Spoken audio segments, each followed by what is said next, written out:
Denda elit benahi wasit sulit. Telat 2 menit 50 juta, telat 2 bulan. Berita klub Liga 1 dan regulasi AFC yang menjadi polemik. Semuanya akan kami rangkum di Rio Sport. Assalamualaikum warahmatullahi wabarakatuh. Hai Rio Sport lovers, inilah Rio Sport untuk edisi kali ini. Tapi seperti biasa, sebelum kita lanjut ke videonya, saya tetap mohon dukungannya untuk channel ini agar terus berkembang dan bisa memberikan berita-berita informatif yang tentunya semoga saja bermanfaat untuk kita semua.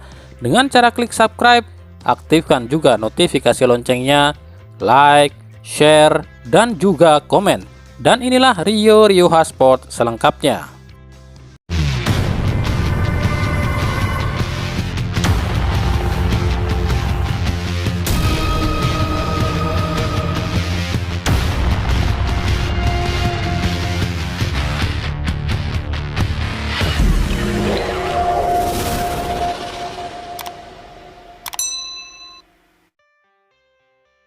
Entah harus pakai kata-kata apa lagi untuk menggambarkan bobroknya perangkat dan federasi sepak bola kita. Tiap hari selalu ada saja kontroversi yang dilakukan para wasit di Liga 1.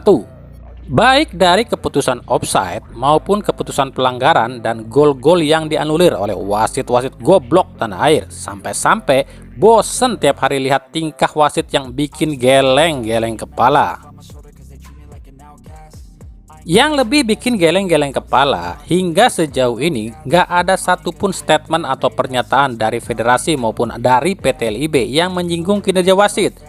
PSSI dan PT LIB beserta jajarannya seolah budeg, atau memang sengaja budeg kali ya, atau memang sengaja disetting kali ya atas apa yang terjadi di sepak bola kita.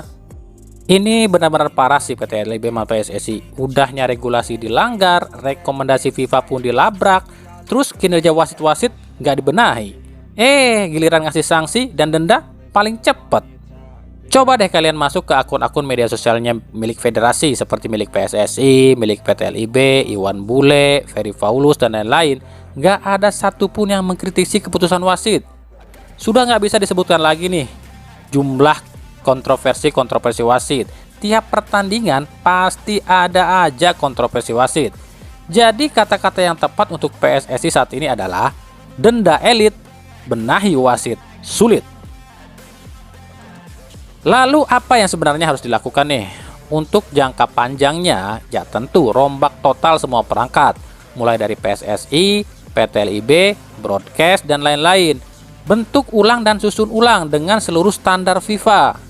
Sementara untuk jangka pendek, para klub harus ajukan wasit conference atau wawancara wasit seusai laga. Jadi jangan cuma pelatih dan pihak klub saja yang harus diwawancarai usai laga ya, tapi wasit juga, agar wasit juga tahu kesalahan mereka.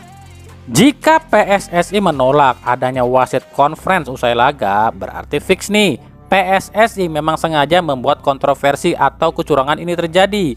Maka demikian, PSSI lah yang harus dibubarkan. Oke, soal denda dari Komdis PSSI. Nah, kemarin kan pelatih Persib Luis Mia tak lakukan coach arrival interview atau wawancara pelatih saat tiba di stadion, dan Persib didenda 20 juta. Nah, di pekan ke-14 ini ada pelatih yang juga tak lakukan press conference usai laga, yakni pelatih Persija Thomas Doll. Thomas Doll diketahui marah besar dan kecewa dengan keputusan wasit di laga PSS kontra Persija. Thomas Doll langsung pergi saat laga usai. Alasan Thomas Doll tak perlu ada press conference dari tim, karena yang harusnya press conference itu adalah wasit, lantaran wasitlah yang memegang kendali pertandingan. Bahkan wasit yang mengatur tim mana yang harus menang atau kalah. Atau dalam artian Thomas Doll ini sangat kecewa dengan keputusan wasit. Berarti emang ya bukan Luis Mia aja yang kecewa sama wasit. Pelatih-pelatih kelas dunia pun tahu kalau kualitas wasit di Liga Wakanda kita ini sangat buruk. Tapi kita akan lihat nih apakah Persija akan didenda atas ulah Thomas Doll ini. Kalau ke Persib aja cepet banget nurunin denda. PSSI. Nah, di sisi lain para pendukung Persib atau Boboto pun mempertanyakan keputusan Komdis PSSI ini soal hukuman yang diterima Persib, yakni telat 2 menit 50 juta tapi membuat sepak bola terlantar 2 bulan adem ayem. Tahu dong maksudnya? Persib didenda 50 juta lantaran telat kick off cuma 2 menit. Sementara Arema yang menyebabkan Liga 1 terlunta-lunta 2 bulan, adem ayem aja. Makanya banyak yang bilang liga kita ini dioperatori oleh PT LIB alias PT Liga Iwan Budianto. Benar nggak? Persoalan Diego Michel dengan striker Persija Michael Kremenchik kabarnya belum usai nih. Diego memang menerima hukuman ini, tapi Diego meminta PSSI selidiki dulu akar permasalahannya. Menurut Diego, pemain sekelas Kremenchik yang sudah malang melintang di Liga Eropa tak pantas ucapan kata-kata kotor pada lawan, apalagi menyinggung orang tua atau ras. Menurut Diego, sebelum insiden ini terjadi, Kremenchik beberapa kali sudah lakukan provokasi pada Diego dengan menyebutkan atau menjelekkan sang ibu dari Diego dan menyebutkan Diego ini anak haram. Bahkan menurut Diego, Kremenchik sempat mengejek agama Diego yang diketahui Diego ini mualaf dan bernama Islam adalah Muhammad. Ini yang membuat Diego naik darah. Oke, ini kalau yang ribut antara pemain Persija dengan pemain Persib, wah udah jadi besar nih beritanya, nyampe berbulan-bulan nih ramenya nih. Namun karena ini yang duel sama-sama tim oranye yang notabene kelompok supporternya akur, jadi adem ayem deh. Tapi jika benar apa yang dikatakan Diego Michel soal Kremenchik hina ibu Diego dan agamanya, ini mah harus diusut tuntas nih. AFC resmi merilis regulasi yang akan dipakai di gelaran AFC Cup dan Liga Champions Asia musim 2023. Dalam regulasi ini tak jauh berbeda dengan regulasi yang telah ada, hanya ada beberapa regulasi saja yang dirubah, seperti kuota pemain asing dan standar stadion yang akan dipakai sebagai home base. Soal kuota pemain asing di AFC Cup, AFC tetap memakai 5+1, yakni 5 pemain bebas dan 1 dari Asia.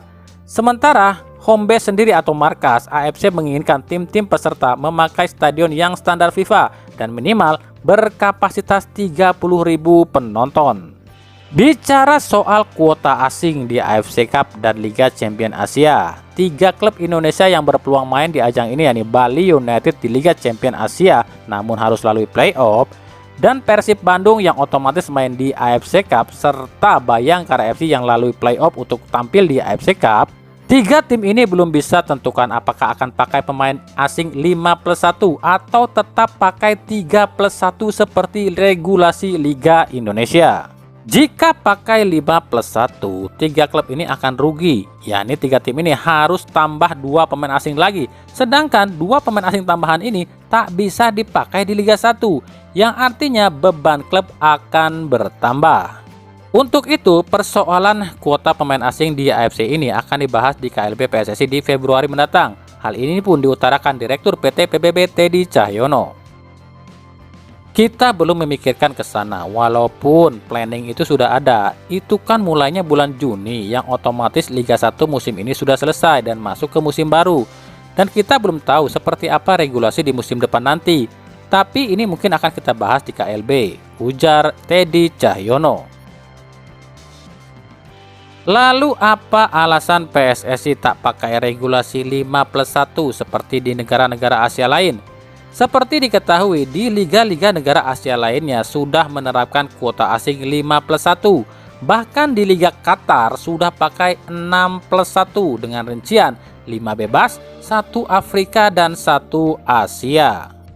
Alasan PSSI tetap klasik, yakni jika terlalu banyak pemain asing di suatu klub akan menghambat talenta-talenta lokal yang akan berdampak pada timnas. Dan jika di Liga Indonesia pakai sistem 5+1, ini akan memberatkan biaya operasional klub-klub Liga 1 karena harus membayar gaji lebih pada para pemain asing. Tapi PSSI pun mengatakan jika cuma 3 tim ini saja yang boleh pakai 5+1 di Liga akan membuat kecemburuan dari tim-tim lain. Menurut pengamat sepak bola Tommy Welly, hal ini sebenarnya bisa dibicarakan dengan klub kontestan Liga 1. Kalau toh nantinya 3 tim wakil Indonesia di AFC ini harus pakai 6 pemain asing dan di Liga tak boleh, ya 3 tim ini harus legowo, 2 pemain asingnya tak boleh didaftarkan. Tapi menurut Toel, kemungkinan klub-klub Liga 1 akan setuju pakai 6 pemain asing lantaran sengitnya persaingan di Liga 1 yang berpotensi absennya para pemain asing di klub tersebut. Persoalan ini kan bisa dibicarakan. Memang jika mengacu pada kompetisi-kompetisi lain di belahan dunia, kuota 6 pemain asing ini sudah lumrah dan diterapkan. Cuma jika di Indonesia, khususnya di Liga 1, mungkin akan ada kecemburuan dari tim-tim lain yang tak dapat jatah 6 pemain asing. Nah, di KLB nanti ini harus dibicarakan. Tapi kalau menurut saya sih, tim-tim Liga 1 pasti mau pakai 6 pemain asing. Soalnya mereka pun akan mengantisipasi jika ada pemain asingnya yang absen. Tapi mungkin dibatasi saja, di setiap pertandingan tak bisa turunkan semua pemain asingnya, ujar Tommy Welly. Gimana menurut kalian? Nah, mungkin itu saja dulu pembahasan kita di video kali ini. Soalnya yang sedang jadi trending saat ini adalah kontroversi wasit di Liga 1. Tapi belum ada respon dari klub atau PSSI. Nah, jika sudah ada respon dari klub atau PSSI, baru kita blow up ya. Ikuti terus berita seputar sepak bola khususnya Liga Indonesia dan pernak-perniknya hanya di Rio Sport. Terima kasih yang telah menyaksikan video ini dan mengunjungi channel ini. Kritik dan saran selalu kami nantikan di kolom komentar atau di media-media sosial kami yang ada di bawah ini. Sampai jumpa di video-video kami selanjutnya dan salam Rio Sport. Wassalamualaikum warahmatullahi wabarakatuh.